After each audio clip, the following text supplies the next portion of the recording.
오늘 신명기 본문은 새로운 주제가 시작되는 부분입니다. 성경이 말씀하는 의에 대해서는 크게 두 가지로 나눌 수 있다라고 여러분께 계속 말씀을 드렸습니다. 그래서 의라고 하는 것은 경건 플러스 삶이다라고 말씀을 드렸죠. 그러니까 이게 경건 플러스 삶이라고 하는 것은, 그 예배라고 하는 것은 뭐가 담겨져 있냐 하면 사귐, 교제, 만남, 이런 것이 담겨 있는 게 경건이고 예배입니다. 그러니까 삶을 어떻게 살 것이냐에 대하여 마치 법조항처럼 1항, 2항, 3항만 이렇게 전개되는 것이 아니라 거기 안에는 반드시 뭐가 있냐 하면 하나님과의 언약적인 교제, 그것이 곧 경건이나 예배나 제사로 그렇게 앞서 있게 되어 있는 것입니다. 그렇기 때문에 성경적인 의는 그냥 정의나 우리가 속칭 말하는 공의가 아니라 성경에서 말하는 의는 언약적인 의다라고 여러분께 계속해서 말씀을 드렸습니다.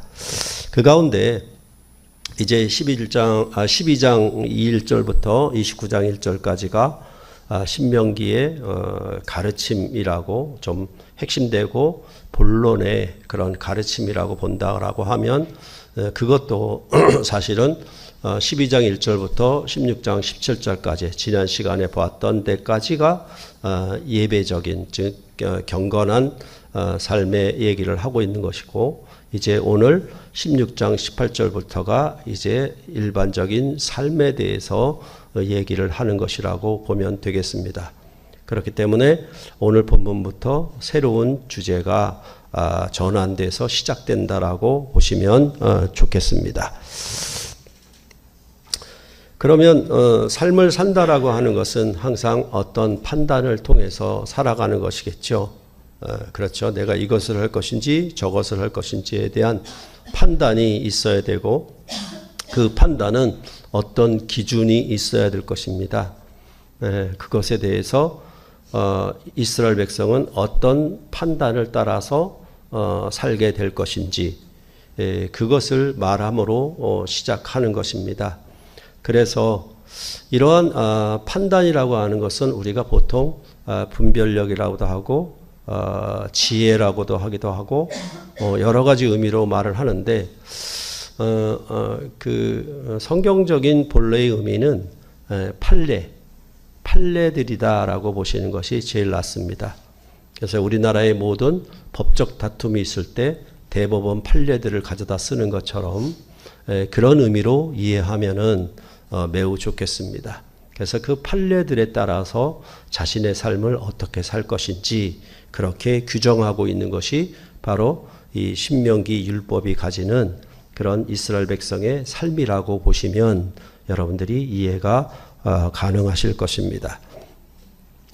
그렇다면 16장 18절에 이에 대해서 말을 해주는데, 내 하나님 여호와께서 내게 주시는 각 성에서 네 지파를 따라 재판장들과 지도자들을 둘 것이요 그들은 공의로 재판할 것이니라. 이와 같이 이스라엘 백성들은 재판장들과 지도자들의 판단을 따라 그들의 삶을 율법을 지켜 행함으로 살았다라고 보시면 되겠습니다. 그럴 때 우리는 이 재판장들을 현재 우리나라의 사법부라고 생각하시면 되겠지요. 그리고 지도자들은 우리나라의 행정부다, 이렇게 생각하시면 이해가 쉬울 것입니다. 그래서 이제 이 재판장들과 지도자를 말한 본문에 이어서 그 다음에는 이제 제사장들, 그 다음에 왕, 그 다음에 선지자, 이렇게 구약의 삼중직이 신명기 오늘 본문 이하에 계속해서 나오는 것입니다. 즉 이들의 판단과 가르침을 따라서, 또한 통치를 따라서 이스라엘 백성은 그들의 삶을 어떻게 살 것인지 알아야 한다라는 식으로 그렇게 이 신명기를 말하고 있다라고 보시면 되겠습니다. 그러니까 여러분들도 지금 우리나라의 현실을 살아가면서 사법부의 판단이 얼마나 국민의 삶에 지대한 영향을 미치는지에 대하여 여러분들은 지금 몸소 다 경험하고 계시는 것이죠. 그래서 뭐 대통령 탄핵에 있어서도 결국은 사법부의 판단이거든요.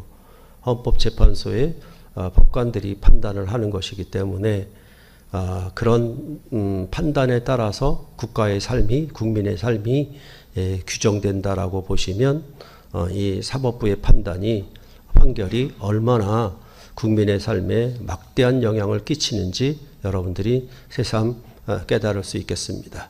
그러니까 실질적으로 개인이 어떻게 뭐 최선을 다해서 부지런하게 또한 거짓을 행하지 않고 바르게 사느냐, 그런 부분을 먼저 얘기하기 전에 이게 하나님 나라이기 때문에 그 제도적 삶이 무엇인가에 대하여 어떤 조직적 의미로 얘기한다라고 보시면 훨씬 더 이해가 쉬울 것입니다.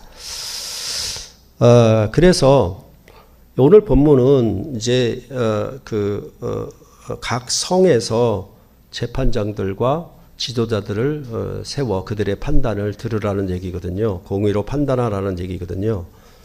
그렇다라고 하면 이 판단은 그 각 성에서 하는 판단으로 그치지는 않습니다.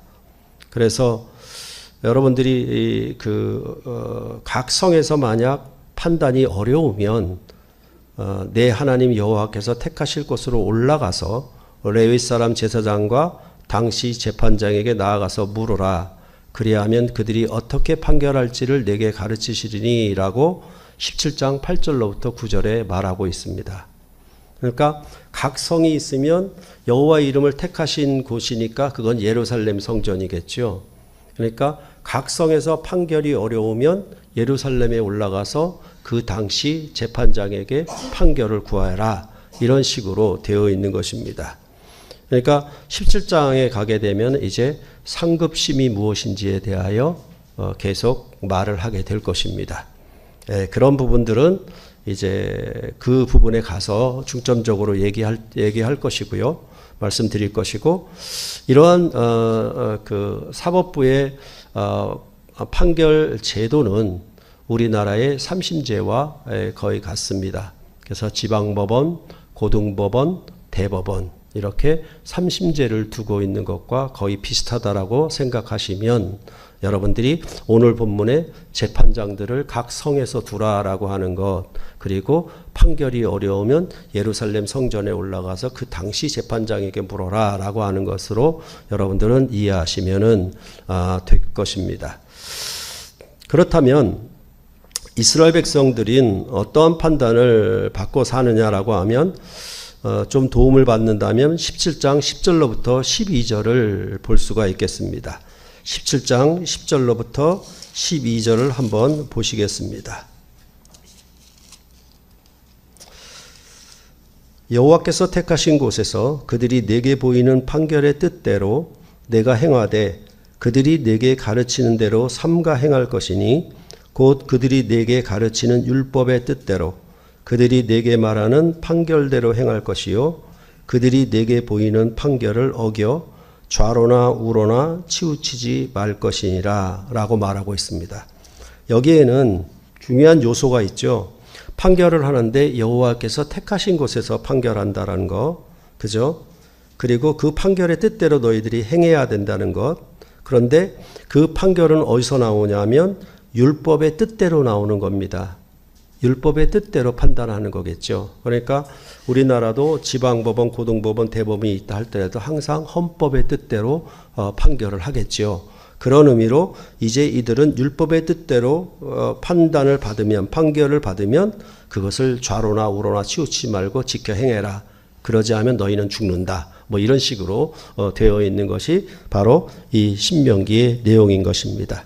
그러니까 이렇게 재판장들을 각 성에서 두는 것은 예루살렘에서 또 이렇게 상급심을 통해서 다시 판결하는 그런 것도 있다라는 것들을 생각해야 되고, 이 판결을 따라 행한다라고 하는 의미는 궁극적으로 여호와의 성전에서 율법의 뜻대로 판단을 하게 될 것이고, 그 가르침을 받으면 그 뜻대로 행하여야 한다.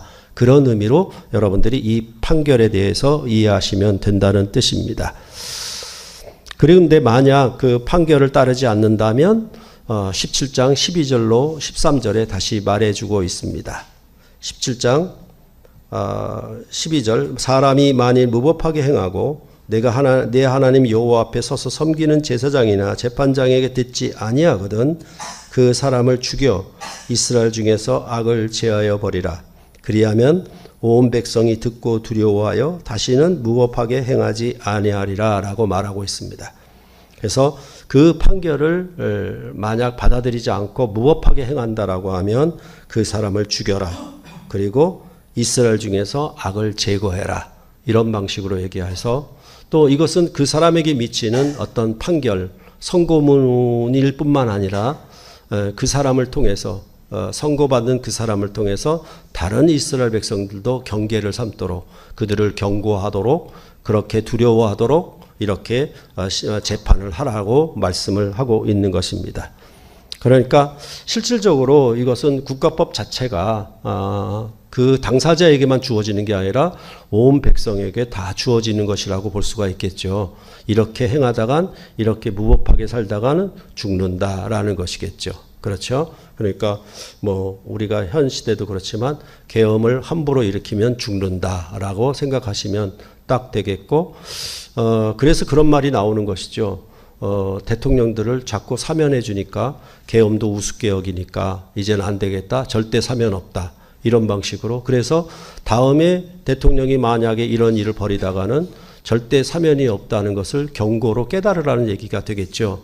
그런 의미로 지금 여기서 말을 하고 있는 것입니다.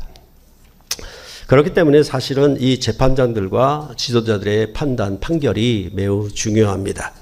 이스라엘 백성들의 삶을 어떻게 살아야 할 것인지, 특히 여호와의 택하신 곳에서의 판결이 더 중요한 것은 여호와 하나님의 판결을 따르기 때문이며, 그것은 바로 율법의 뜻대로 판결을 해야 하기 때문입니다.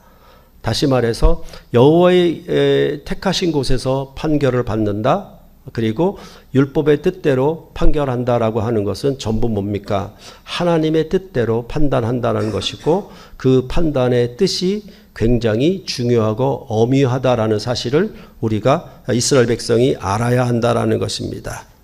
그러니까 이들 이스라엘 백성은 이제 예루살렘 성전과 떨어져서 각 성에 각 지파대로 살더라도 그 성에서 일어나는 모든 재판과 판단은 결국은 여호와의 택하신 곳과 연결되어 있는 것이에요. 그러니까 우리처럼 그냥 대법원 아니면 뭐 서울 뭐라고 그러죠? 고등법원 뭐 이런 방식으로 얘기하기보다는 여호와의 택하신 곳이라고 했을 때는 이게 하나님이 이스라엘 백성의 왕으로서 판결하신다라는 어떤 의미로 대제사장으로 판결한다는 의미도 거기에 담겨져 있는 것입니다. 그것은 이스라엘 백성이 각 성에서 살아도 전부 뭐와 연결되어 있냐면 여호와가 택하신 곳과 연결되어 있다. 하나님과 연결되어 있다라는 의미를 이렇게 그 판결하는 과정을, 제도를 통해서 우리에게 알려주고 있는 것입니다. 이러한 각 성에서 재판장들과 지도자들을 두어 그들은 공의로 백성을 재판해야 한다라고 18절에 말해주고 있습니다. 여기서 말하는 공의를 보통 그 단어의 의미만 푼다라고 하면 옳은 판단, 이렇게 번역하고 또 해석할 수가 있겠습니다. 이것을 보통은 정의로운 판단 이렇게 또 바꾸어 말할 수가 있겠지요. 그런데 성경이 말하는 이런 정의, 공의라고 하는 것은 어떤 사회적인 정의나 일반 법적인 의미로 정의를 얘기하는 것은 아닙니다. 그것과는 다르게 여기 중요한 것은 뭐냐 하면 여호와의 판단이 결정적이기 때문에 그렇습니다. 성전에 거하시는 여호와 하나님의 판단이 결정적이기 때문에 일반적으로 내가 어떻게 바르게 살 것인지, 내가 어떻게 정직하게 살 것인지라고 하는 것을 묻는 것이 아니죠. 다시 말해서 인간적인 어떤 정의를 묻는 것이 아니라 하나님과의 관계에서 하나님의 백성으로서의 공의를 묻는 것이지 인간적인 공의를, 정의를 말하는 것은 아니라는 점을 여러분들이 더더욱 잘 생각해야 될 것이고, 그래서 제가 자꾸 말씀을 드렸던 것처럼 성경이 말하는 공의, 정의, 진리, 언약, 통치 이런 모든 것들은 다 언약에 속한 것이다 라고 늘 말씀을 드렸던 것입니다. 그렇기 때문에 여기에 그 공의로운 판단은, 재판은 언약적인 판단이다, 판결이다 라고 보시면 되겠습니다. 그러니까 그런 의미로 볼 때 우리가 가정에서 살아갈 때 늘 말씀드렸던 것처럼 가정은 국가법적인 의미로 정의로운 판단을 갖고 구성된 어떤 공동체가 아니라고 말씀을 드렸죠. 그것은 사랑의 언약으로 묶여진 공동체이기 때문에 그 가정은 언약적인 정의가 임하는 것이지 국가법적인 정의가 임하는 것은 아니라고 말씀을 드렸습니다. 그래서 아무리 남편이나 아내가 국가법을 잘 지켜도 아내나 남편을 사랑하는 법을 지키지 않으면 그 남편이나 아내는 불의한 자라고 분명히 말씀을 드렸습니다. 그것이 바로 언약적인 정의에 해당하는 것이라고 여러분들이 이해하시면 더욱 좋겠습니다. 그렇기 때문에 이것은 하나님의 성전에서 율법의 뜻대로 판결하는 것이니까 결국은 언약적인 판단, 언약적인 공의 이렇게 말하는 것이 여러분들이 훨씬 더 이해가 편할 것입니다. 그러면 어떻게 공의로운 재판을 할 것인가에 대하여 본문 19절 이하에서 설명하기 시작합니다. 너는 재판을 굽게 하지 말며라고 하는 것입니다. 재판을 굽게 하지 말라고요. 그렇죠? 양평 고속도로를 굽게 하지 말라고요. 그런 것과 똑같은 말이겠죠. 그렇죠? 이 재판이 굽어진다라고 하는 점의 의미가 알아야 되겠죠. 그러니까 이게 일직선으로 잘 나가게 되면 그것이 정직하고 바른 판단이 될 텐데 이게 굽어지면 반드시 바른 판단이 오게 되지 않는다는 의미로 굽어지는 것에 대해서 말을 하고 있는 것입니다. 그러면 재판을 굽게 하는 요인으로 무엇을 말하냐면 사람을 외모로 보는 것, 그 다음에 뇌물을 받는 것에 대해서 본문은 말해주고 있습니다. 그렇다면 사람을 외모로 보는 것은 도대체 어떻게 외모로 보기에 재판을 굽게 하게 하는 것이 되겠는가? 그 점을 생각해 보니까 우리가 보통 얘기하듯이 외모가 잘생기면 더 좋은 판단을 해주고 외모가 못생기면 더 불리한 판단을 해주고 그런 말인가? 그럴 때 저는 사람을 외모로 보는 것은 뇌물을 받는 것과 좀 관계가 있다라고 생각을 해요. 그래서 이것은 한 가지, 두 가지 경우를 말한 것이 아니라 한 가지의 경우를 두 번 반복해서 쓰는 말이라고 보는 것이 더 낫겠다라고 생각을 하는 것입니다. 왜 그렇게 보는가라고 하면 출애굽기 23장 6절로 8절을 한번 보시겠습니다. 출애굽기 23장 6절로부터 8절입니다. 거기에 오늘 신명기 본문과 병행하는 내용이 나오고 있습니다. 6절로 8절 한 절씩 그대로 읽겠습니다. 너는 가난한 자의 송사라고 정의를 굽게 하지 말며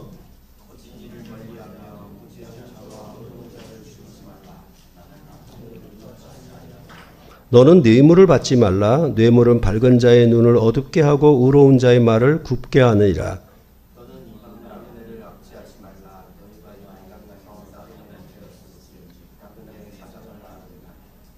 그러니까 여기 가난한 자의 송사를 굽게 하지 말라라고 얘기했거든요. 이런 말들은 결국은 뒤에 말하는 너는 뇌물을 받지 말라라는 말과 연결되고 있기 때문에 이 외모로 본다는 것은 저 사람이 부자인가 가난한 자인가를 외모로 보고 판결을 내린다라고 보시면 될 것 같습니다.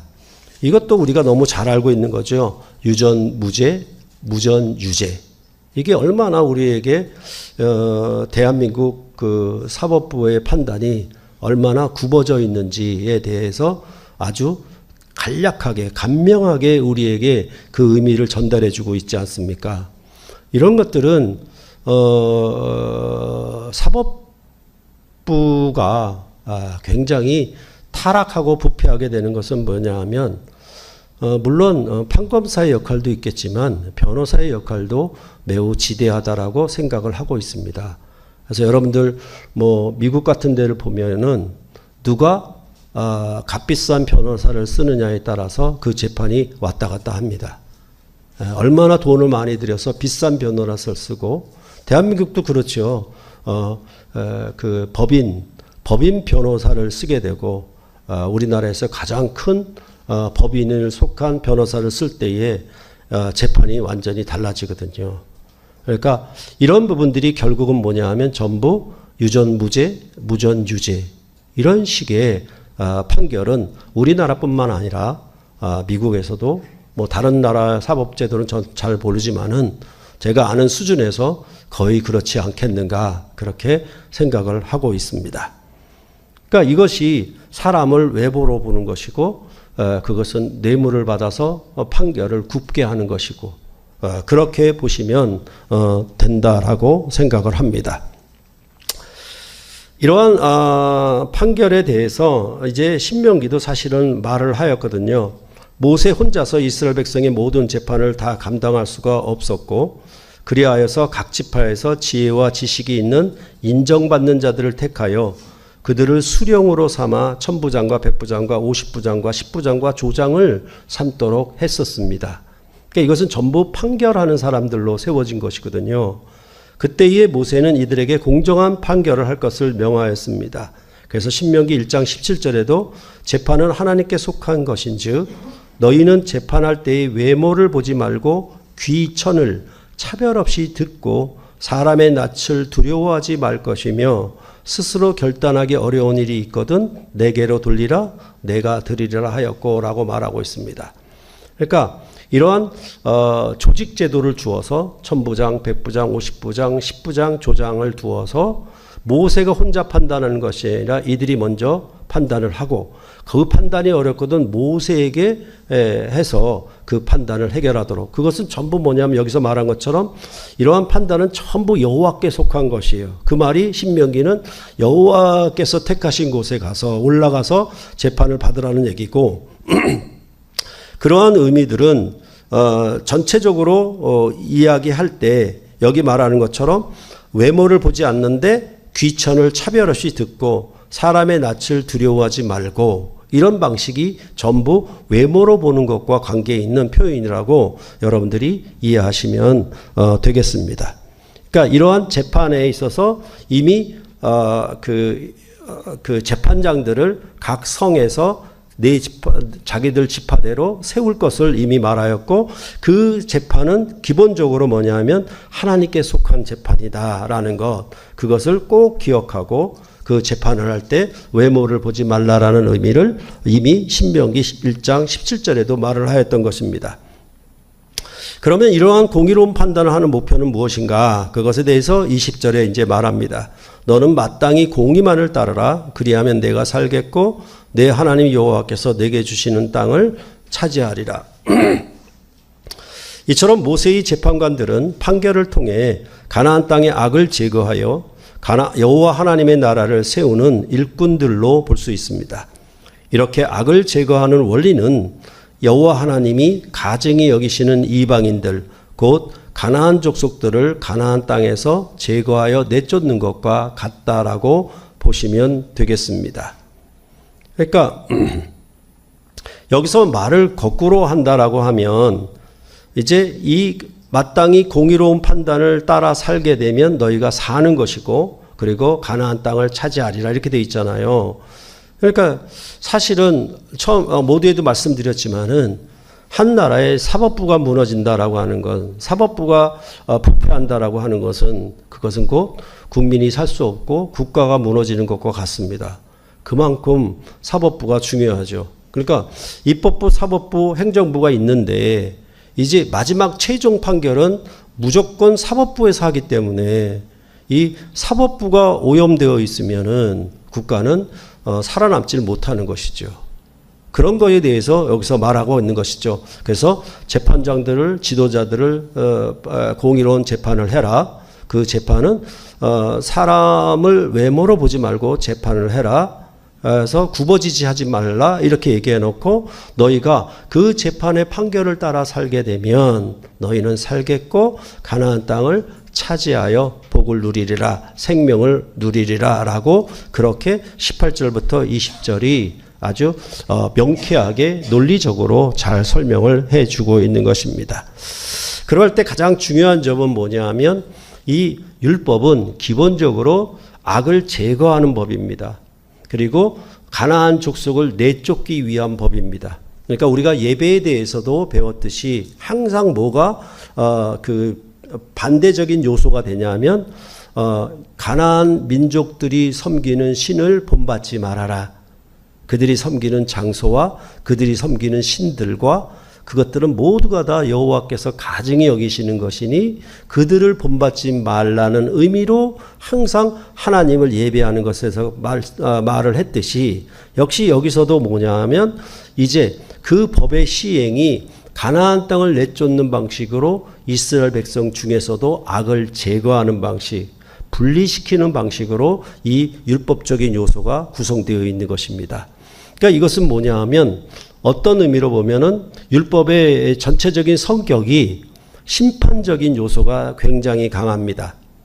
그래서 이것은 창세기 15장에서 말을 했던 아모리 족속의 죄악이 관영하게 되면 이제 이스라엘은 4대 만에 400년 만에 애굽에서 나와서 가나안 족속들을 내쫓는 심판을 행할 것이라고 그렇게 아브라함에게 예언했던 것처럼 이 율법은 뭐냐면 이러한 심판 곧 악을 제거하고 분리시키는 방식이 굉장히 강한 요소로 되어 있는 것이죠.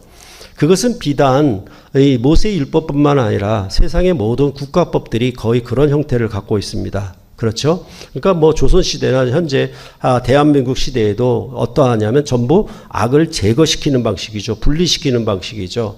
그래서 죄 지은 자를 감옥에 가두고 조선시대에는 귀양을 보내는 식으로 그렇게 제거시키는 방식으로 해서 그 나라가 온전하게 건강하게 살 수 있도록 하는 것이 거의 모든 국가법이 가지고 있는 일반적인 특성이라고 그렇게 생각을 하는 것입니다.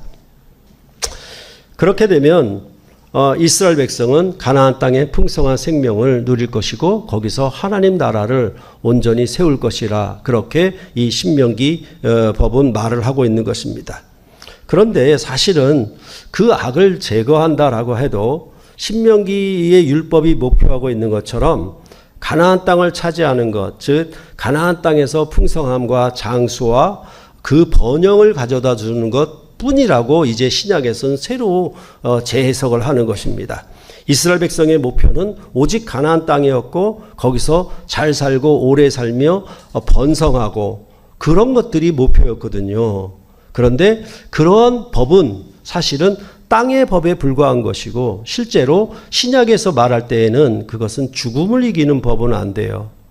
땅에서 잘 되는 법이긴 하지만 죄와 사망을 이기는 법은 아니라라고 말씀을 하는 것입니다.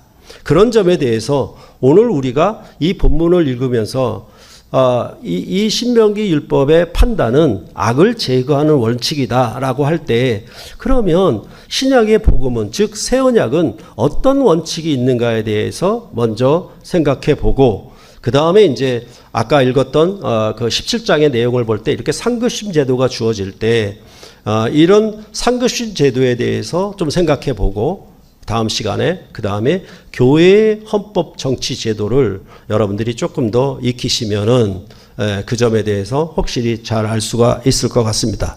여하튼 이런 이 모세의 율법은 죽음을 이기는 영생의 법은 되지 못한다라는 것이 바로 신약에서 말하는 한계입니다. 그래서 우리가 마가복음의 중풍병자를 치료하는 사건 속에서 그 차이를 분명하게 나타낸 것입니다. 그래서 마가복음 2장 9절에 중풍병자에게 네 죄 사함을 받으리라 하는 말과 일어나 네 상을 가지고 걸어가라 하는 말 중에서 어느 것이 쉽겠느냐라고 물었던 것입니다. 이것은 여러분들에게 말씀드렸던 것처럼 구약의 구원이 쉬우냐 신약의 구원이 쉬우냐, 다른 말로 하면 구약의 구원이 더 중요하냐, 우리가 산상수훈에서 봤던 건 더 나은 의냐 아니면 신약에서 주는 구원이 더 나은 의냐, 그런 의미로 비교급으로 여기서 말을 하고 있다라고 여러분들이 이해할 수 있겠습니다. 그랬을 때 왜 이렇게 일어나서 자기 상을 들고 걸어가는 것, 그것은 결국은 중풍병이 낫는 것을 말을 하고 있는 것이거든요. 그런데 그거보다 죄를 사함받았다라고 하는 것, 그렇죠? 그것이 어느 것이 쉽겠느냐라고 물은 것은 이제 이스라엘 백성의 옛 출애굽은 애굽에서 나온 구원인데, 애굽에서 나와서 그들이 얻는 구원의 생명은 뭐냐 하면 애굽의 질병이 그들에게 비치어지지 않는 것입니다. 애굽의 질병으로 분리되는 것, 그들이 출애굽의 구원의 생명이었습니다. 그러니까 여기서 예수님이 말을 하는 것은 뭐냐 하면 옛 출애굽의 구원이 쉬우냐, 새 출애굽의 구원이 쉬우냐라는 의미로 얘기를 하고 있고, 다시 말해서 병으로부터 치유함을 받는다 하더라도 그것은 죽음을 치료하는 것은 안 된다. 죽음을 치료하는 것은 죄사함밖에는 없는데, 죄사함으로 말미암아 죽음을 치료받아 영원한 생명을 얻는 것이 더 나은 의와 더 나은 법이 아니겠느냐. 그렇게 이 마가복음은 우리에게 말해 주었던 것입니다. 그렇기 때문에 이제 교회는 더 이상 모세의 판결을 따라 살아가서는 안 되고 율법의 뜻대로 그 가르침을 받아 지켜 행해서는 안 된다라고 신약은 말을 하고 있는 것입니다. 그러니까 이게 아주 우스운 거죠. 교리적 관점은 율법의 통일성을 갖고 있기 때문에, 영원성을 갖고 있기 때문에 굉장히 우스운 접근입니다.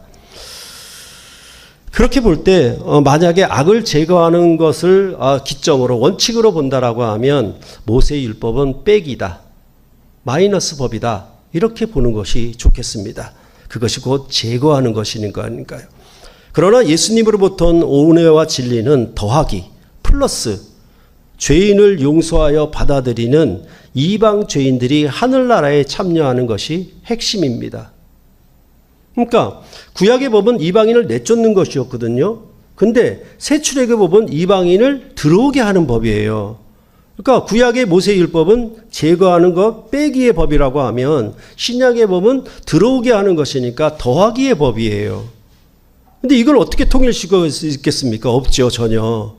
그런 의미에서 여기 신약의 법에 대해서 얘기를 할 때 요한복음 8장에는 현장에서 음행하다가 잡힌 여인에 대한 이야기가 나오는데, 이 여인을 서기관들과 바리새인들이 성전에서 가르치시고 계신 예수님 앞에 데려왔습니다. 오늘 신명기 본문을 보니까 성전에서 가르치시고 계신 배경이 잘 이해가 되죠. 그죠? 안 와닿습니까? 여호와의 택하신 곳에 간 거나 똑같습니다. 예수님이 성전에서 가르치고 계셨잖아요. 그러니까 서기관과 바리새인들이 음행한 여인을 데리고 성전에 데리고 온 거예요. 거기서 판단을 듣겠다는 얘기죠. 그러니까 이게 배경이 아주 정확하게 나오고 있는 거예요. 구약을 알면 알수록 신약적 배경이 그냥 흘러가는 배경 이야기인 것 같아도 아주 확실한 배경인 것을 우리가 더더욱 잘 알 수 있게 하는 것이죠. 그러한 판결에 대해서 이 서기관과 바리새인들은 뭐라고 물었냐면, 모세는 율법에 이러한 여자를 돌로 치라 명하였거니와 선생은 어떻게 하겠나이까? 이렇게 묻는 것은 예수의 공의로운 판결을 요구한 것이고, 만일 모세의 율법을 따른 판결이 나오지 않으면 예수를 시험하여 고발하겠다라는 뜻이 거기서 담겨 있는 것입니다. 그리고 그들이 계속 묻기를 마지 않으니까 예수님이 너희 중에 죄 없는 자가 먼저 돌로 치라라고 요한복음 8장 7절에 말씀하셨고, 그렇게 거세게 추궁하듯이 묻던 자들이 양심의 이 말씀을 듣고 가책을 느껴 어른으로부터 시작하여 젊은이까지 하나씩 나갔다라고 하는 것은 성전으로부터 떠나갔다라는 얘기가 되는 것이거든요. 그러자 예수님은 이제 그 음행한 여인에게 그들이 어디 있느냐 물으시고, 그들이 없다라고 하시니까 뭐라고 얘기하시냐면 너를 정죄한 자가 없느냐라고 물으셨고, 여인에게 대답하니까, 없다고 대답하니까 예수님은 나도 너를 정죄하지 아니하노니 라고 말씀하신 겁니다. 그리고 나서 가서 다시는 죄를 범치 말라라고 말씀하셨습니다. 그러니까 여기 정죄한다라는 얘기는 뭐냐 하면 악을 제거한다는 얘기거든요. 분리시킨다는 얘기예요. 그러니까 서기관과 바리새인들은 오늘 본문 신명기 본문에 나온 지도자들이에요. 재판장과 지도자들 그런 계급이거든요. 그들이 와서 묻고 시험하여 고발할 조건을 얻고자 했다라는 의미들은 신명기 법에 딱 맞는 의기들을 얘기를 하고 있는 겁니다. 그런데 예수님은 뭐냐면 나는 모세의 법처럼 정죄하러 오지 않았어 라고 말씀하고 있는 것입니다. 모세의 법은 분명히 음행한 자를 돌로 쳐 죽여서 직결 심판을 하도록 되어 있거든요. 그런데 예수님은 그를 직결 심판하지 않았어요. 모세의 법대로 하지를 않으신 겁니다. 그러면서 나는 정죄하러 온 자가 아니다. 그는 은혜와 진리. 그래서 요한복음 1장 17절에 말하듯이 율법은 모세로 말미암아 주어진 것이고 은혜와 진리는 예수 그리스도로 말미암아 온 것이라라는 그런 대비. 그런 대비가 오늘 이 요한복음 8장에서도 그대로 나와 있는 것입니다. 그렇다라고 하면 예수님이 여기 이 말하는 배경에 있어서 우리가 좀 더 생각을 해봐야 되는데 이러한 모세의 율법은 사실은 여러분들이 보시면 알겠지만 레위기 20장 10절 그리고 신명기 22장 22절에 분명히 나와 있는 것이죠. 그래서 레위기의 말씀은 성소를 더럽히는 문맥에서 간음한 것을 말을 하고 신명기는 약속한 땅을 더럽히는 문맥에서 말을 하고 있는 것이 다를 뿐 음행한 자는 돌로 쳐서 반드시 죽일지라고 그렇게 분명히 명하고 있는 것입니다. 그런데 말씀드릴 때 여기 예수님이 이상한 그 행동을 하셔요. 뭐냐 하면 서기관과 바리새인들이 이 음행한 여인을 가져와서 예수를 시험할 때 예수님은 몸을 굽혀 손가락으로 땅에 무언가를 쓰셨다라고 말씀을 하고 있는 거예요. 그리고 나서 죄 없는 자가 먼저 돌로 치라고 말씀하신 후에 또다시 몸을 굽혀서 손가락으로 땅에서 무언가를 쓰셨어요. 그러니까 뭐 예수님이 실로암 연못에 가서 나면서부터 맹인된 자를 눈을 뜨게 하는 것도 진에게다 침을 뱉어서 그걸 이겨 눈에 발라가지고 실로암 못에 가서 씻으라고 하셨거든요. 이러한 치료법은 없는 거예요. 그러면 예수님이 이러한 말씀하는 가운데 손가락으로 땅에 2번 쓰신 일이 도대체 뭐냐라고 얘기할 때 항상 어떤 의미를 생각하셔야 되냐면 히브리서가 말하듯이 여호와가 천사의 영광으로 왔을 때 그리고 예수님은 아들의 영광으로 왔을 때를 대비시켜야 되는 거예요. 그러면 여호와께서 친히 쓰신 것은 무엇인가 라고 얘기할 때 모세의 첫 번째 돌판, 두 번째 돌판을 얘기하는 것으로 이해를 하시는 거예요. 그러니까 손가락으로 괜히 쓸데없이 낙서를 하신 것이 아니라 첫 번째 쓰시고 두 번째 쓰시는데 그 가운데 있는 말이 뭐냐면 너희 중에 죄 없는 자가 먼저 돌로 치라는 거예요. 거기서 죄사함의 가르침이 나오잖아요. 그러니까 이런 얘기가 두 번째 돌판으로 이어지는 것은 뭐냐 하면 이것이 확정된 새로운 율법이 되는 것이고 또한 첫 번째 돌판과 두 번째 돌판인 것처럼 이제 모세의 율법과 예수 그리스도의 은혜와 진리의 법을 두 번 얘기하는 거로 같아요. 첫 번째 쓰실 때에는 율법은 모세로 말미암아 주신 것이요. 그리고 죄 없는 자가 먼저 돌로 치라고 하실 때는 두 번째 율법이에요. 그것을 다시 땅에 쓰셨다라고 하는 것은 친히 사인했다는 얘기고 이것은 비준했다라고 말씀을 드렸잖아요. 그런 행위를 하시는 거예요.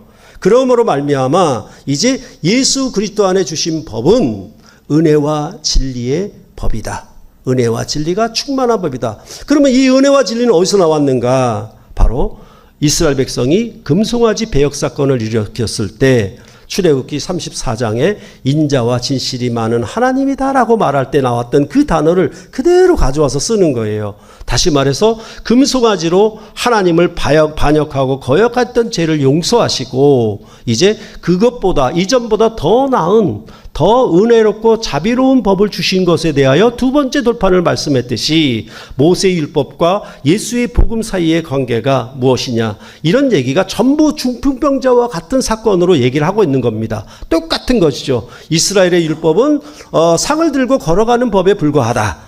이제 예수의 복음은 죄사함의 법이어서 영생의 법이고 거기에는 뭐냐 인자와 진실이 많은 은혜와 진리가 충만한 분으로 오셨다. 다시 말해서 죄를 용서하는 법으로 오셨다라고 말씀하므로 이제 이방인들은 죄인이었는데 그들의 죄를 용서함으로 그들을 받아들여 플러스 시키는 법으로 예수님은 오셨다라고 말씀을 하고 있는 겁니다.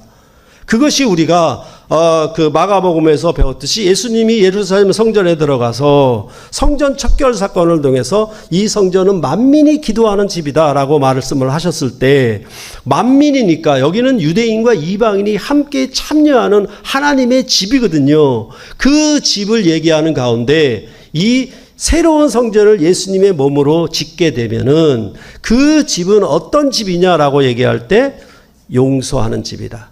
용서의 기도를 드리는 집이다라고 말씀을 하고였던 것입니다. 그 용서가 무엇을 일으키냐라고 하면 분리를 일으키는 것이 아니라 화합을 일으키는 것이고 플러스 더하기를 일으키는 거예요. 이해가 되시겠죠?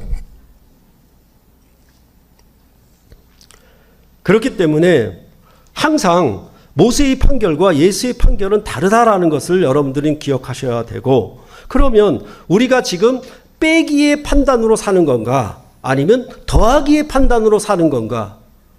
이거 쉽잖아요. 우리가 예수의 복음으로 살아가는가, 천국 백성으로 살아가는가, 하늘길을 걸어가고 있는가, 내 모든 삶에서 빼기가 일어난다라고 하면 그것은 모세의 법고 세상의 법으로 살아가는 것과 같다. 그러나 내가 내 모든 삶에서 더하기의 법으로 살아간다라고 하면 그것은 하늘길을 가는 거다. 내가 천국 백성으로 지금 살아가고 있는 산 증거가 된다라고 우리가 알 수가 있는 것입니다. 그것을 다른 말로 얘기하면 예수 그리스도의 십자가 사역은 하나님과 원수 관계였던 것을 하나 되게 했고 화해시켰으니까 화평의 복음, 평화의 복음 이렇게 말하는 거 아니겠습니까?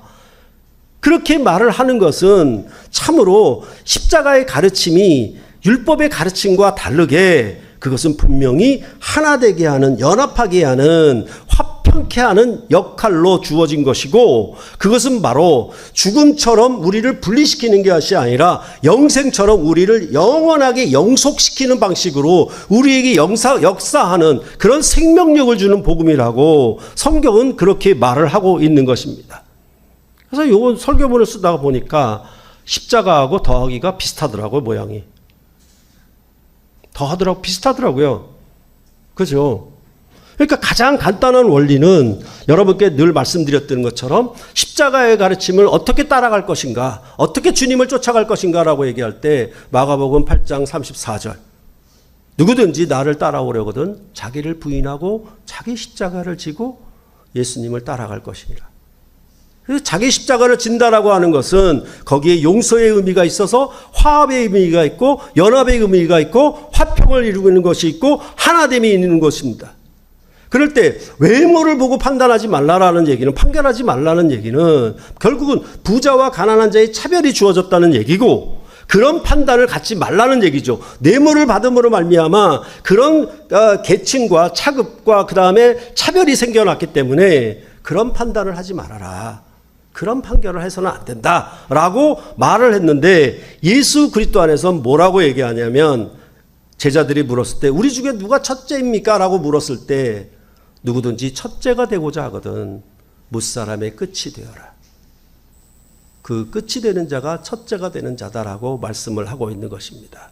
그것은 바로 섬김을 받는 자가 아니라 섬기는 자가 되고 용서하는 자가 되어서 모든 사람들의 연약하고 부족한 점들을 채워주는 역할이에요. 충만이라고 하는 것은 풀로 가득 차게 하는 거잖아요. 부부간에 산다라고 하는 것도 돕는 배필이라 얘기했을 때 독초하는 것이 좋지 못해요. 이것은 부족한 점이 있어요. 그러면 이 부부가 한 몸이 되었다라고 하는 것은 플러스가 됐다는 얘기고 더하기가 됐다는 얘기고 상대방의 약함을 채워주는 역할이란 말입니다. 그게 바로 예수 그리스도 안에서 우리가 사는 화평의 원리로 살아가는 거예요. 거기서 부부간에 내가 높다, 내가 1등이다, 내가 첫째다라고 자랑하고 그렇게 높여봤자 아무 쓸데없는 짓이거든요.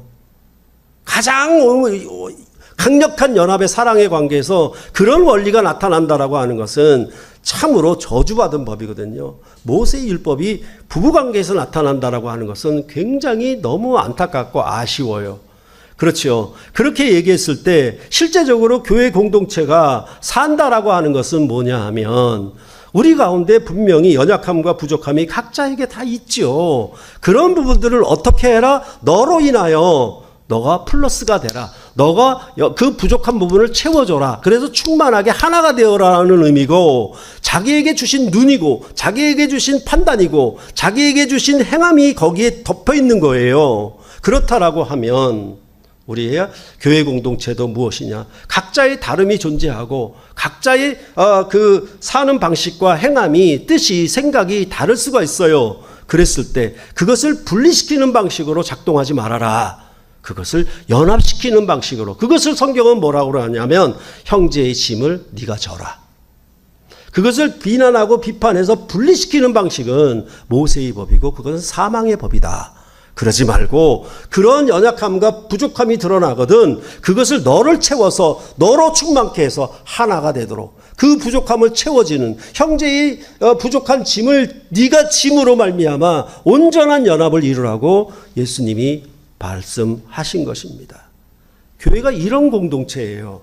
세상에서 우수한 두뇌들만 모이고 부자들만 모이고 잘난 사람들만 모인 것이 아니라 정말 세상에서 구경거리가 되고 세상에서 못난 사람들이, 정말 문벌이 좋아 못한 사람들도 모여서 그들이 그리스도 안에서 온전한 연합을 이루게 되면 마치 부자인 가정이 참된 가정이 아니라 사랑으로 화목한 가정이 가장 위대한 가정이 되는 것처럼, 교회는 그런 공동체를 구성하도록 하나님께서 세우신 하나님 나라, 하나님의 집이라고 말씀을 하고 있는 것입니다.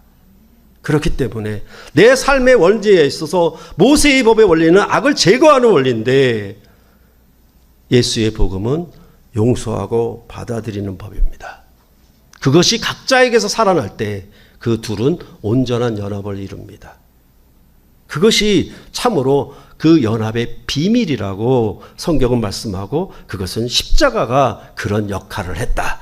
그래서 그 십자가의 역할의 마음을 성령으로 우리 마음에 주셨다라는 것이고, 이 성령의 법이 지배할 때, 이 성령의 법의 다스림을 받을 때 우리는 항상 어떤 역할을 하느냐? 각자의 연합함을 채워주는 방식으로 그렇게 역사하는 힘이 나타나 그 부족함을, 연약함을 짊어지고 십자가를 지는 것처럼 그렇게 주님을 따라가는 온전한 연합이 자기들 삶에서 일어난다라고 말씀하고 있고, 그로 말미암아 성령도 하나 되게 하시는 것이라고, 하나 되게 하시는 것이라고. 성령은 분리시키는 것이 아니라 그것은 성령이 없으면 분열을 일으키는 자고, 성령이 있으면 하나 되게 하시는 역할을 한다라고 성경은 말하고 있는 것입니다. 그렇기 때문에 참으로 우리가 예수의 복음을 받아들이고 그 안에 거한다라고 하면, 이제 모세의 율법이 아니라 천국의 복음을 듣고 산다라고 하면 부부관계가 하나가 되는 것, 플러스가 되는 것, 부모와 자녀가 하나가 되는 것, 종과 상전이 하나가 되는 것, 그것에 대해서 에베소서는 우리에게 잘 가르쳐주고 있습니다. 여러분과 제가 새물결 교회가 이렇게 온전한 연합을 이루는 공동체가 되기를 원하고, 새물결 교회에 속한 모든 가정들이 이러한 온전한 연합을 이루어갈 수 있도록, 그래서 천국의 복을 이 세상에 살면서 함께 누리며 기뻐하여서 연합의 공동체, 하나가 되는 공동체의 삶을 크게 복을 누리며 사는 여러분과 제가 되시기를 간절히 바라는 것입니다.